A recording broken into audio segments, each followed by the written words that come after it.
लगातार जारी है। बढ़ते प्रदूषण के मद्देनजर ग्रैप 4 लागू किया गया है। सभी तरह के निर्माण कार्यों पर रोक रहेगी और बता दें कि प्रदूषण फैलाने वाले वाहनों पर भी रोक रहने वाली है। तो नोएडा का AQI 500 के करीब पहुंच गया है। इसको लेकर कहीं न कहीं अब अलर्टनेस बरती जा रही है। नोएडा और ग्रेटर नोएडा की हवा बेहद ही प्रदूषित और नियमों के उल्लंघन करने वालों पर भी कार्रवाई लगातार जारी है। डीएम नोएडा ने 6 सेक्टर में मजिस्ट्रेट नियुक्त किए हैं और देखिए अलग अलग इलाकों में मॉनिटरिंग करेंगे सेक्टर मजिस्ट्रेट। वहीं दिल्ली एनसीआर में लगातार प्रदूषण का स्तर बढ़ रहा है। नोएडा और ग्रेटर नोएडा की हवा भी बेहद प्रदूषित हो गई है, जिससे लोगों को भारी दिक्कतों का सामना करना पड़ रहा है।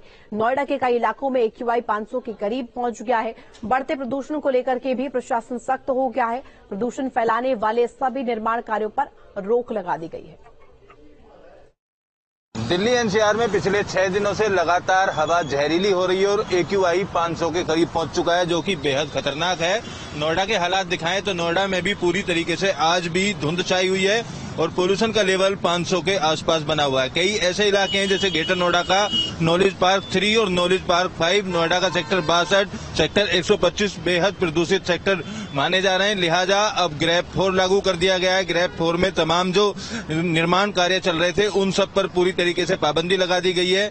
जो कॉमर्शियल गाड़ियां हैं जो जरूरी नहीं है उनको दिल्ली में प्रवेश वर्जित कर दिया गया है। साथ ही साथ दिशा निर्देश दिए गए हैं। जिलाधिकारी के द्वारा भी 6 सेक्टर मजिस्ट्रेट बनाए गए हैं जो अलग अलग इलाकों में इस बात को सुनिश्चित करेंगे कि जहां भी नियमों की अनदेखी पाई जाती है उनके खिलाफ कार्रवाई की जाए। चाहे ट्रैफिक विभाग की बात कर लें, चाहे RTO विभाग की बात कर लें, वो तमाम इस चीज को सुनिश्चित कर रहे हैं कि जो गाड़ियां नियमों का उल्लंघन करने पर चल रही हैं उन गाड़ियों के खिलाफ लगातार कार्रवाई की जाए। अभी तक जुर्माने की बात की जाए तो प्राधिकरण की तरफ से भी 1 करोड़ रुपए से ज्यादा का जुर्माना लगाया गया है। प्रदूषण नियंत्रण विभाग भी जुर्माने की कार्रवाई लगातार कर रहा है, लेकिन बावजूद उसके पोल्यूशन का स्तर दिवाली से पहले ही बेहद खतरनाक स्थिति में पहुंच गया है और अस्पतालों में खासतौर से आंखों में जलन और सांस लेने की समस्या से संबंधित जो मरीज हैं उनकी संख्या में काफी इजाफा देखा जा रहा है। हालांकि नोएडा प्राधिकरण द्वारा 50 से ज्यादा टैंकर लगाकर पानी का छिड़काव भी उन जगह पर कराया जा रहा है जहां पर सड़कों पर धूल उड़ रही है, लेकिन अभी भी पोल्यूशन के लेवल में कमी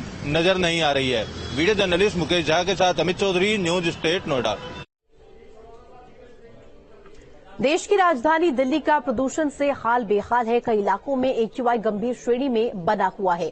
वहीं प्रदेश की राजधानी लखनऊ में भी पॉल्यूशन बढ़ता जा रहा है, जिससे लोगों को बड़ी परेशानियों का सामना करना पड़ रहा है।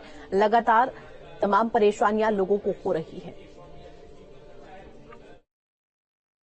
दिल्ली NCR इलाकों के अलावा प्रदेश की राजधानी में भी प्रदूषण की जो गुणवत्ता है वो बढ़ती हुई नजर आ रही है। हालांकि आज की डेट का अगर बात की जाए तो AQI 274 पहुंच गया है। अभी हाल फिलहाल दिनों में यानी कि 48 घंटे पहले लखनऊ के राजधानी के AQI का जो स्तर नापा गया था वो 174 था, लेकिन 48 घंटे के बाद ये आंकड़ा बढ़कर 274 हो गया है। अस्पतालों के अंदर में जो लखनऊ की आवाम है वो जाती हुई नजर आ रही है, क्योंकि इस बढ़ते हुए AQI के स्तर से अब उनकी आंखों में जलन और सांस लेने में काफी लखनऊ की आवाम को दुश्वारियां होती हुई नजर आ रही है। आप ठीक मेरे पीछे देख सकते हैं कि जो बिल्डिंग है वो भी आपको धूमिल तरीके से नजर आ रही होंगी। आसमान पर प्रदूषण की चादर छाई हुई है। हालांकि अभी NCR और दिल्ली की अगर बात की जाए तो वहां का स्तर बहुत ज्यादा बढ़ा हुआ है, लेकिन प्रदेश की राजधानी में जिस तरह से AQI का स्तर 274 हुआ है उससे संकेत साफ हो गए हैं कि आने वाला जो समय है वो मनुष्यों के लिए खास तौर पर बेहद खराब होता नजर आएगा। सरकार के द्वारा तमाम प्रदूषण को रोकने के प्रयास किए जा रहे हैं। वही राजधानी के अंदर भी तमाम अधिकारियों को योगी सरकार के द्वारा अलर्ट कर दिया गया है। देखना ये होगा कि कब तक अधिकारी इस पर अपनी सहजता के साथ कार्य करते नजर आएंगे और प्रदूषण का स्तर प्रदेश की राजधानी में कब तक कम होगा। वीडियो जर्नलिस्ट दीपक राणा के साथ सैयद वास अली, न्यूज स्टेट लखनऊ। अंबेडकर नगर में दबंगों की गुंडागर्दी देखने को मिली है। व्यापारी के घर पर बरपाया कहर। मामूली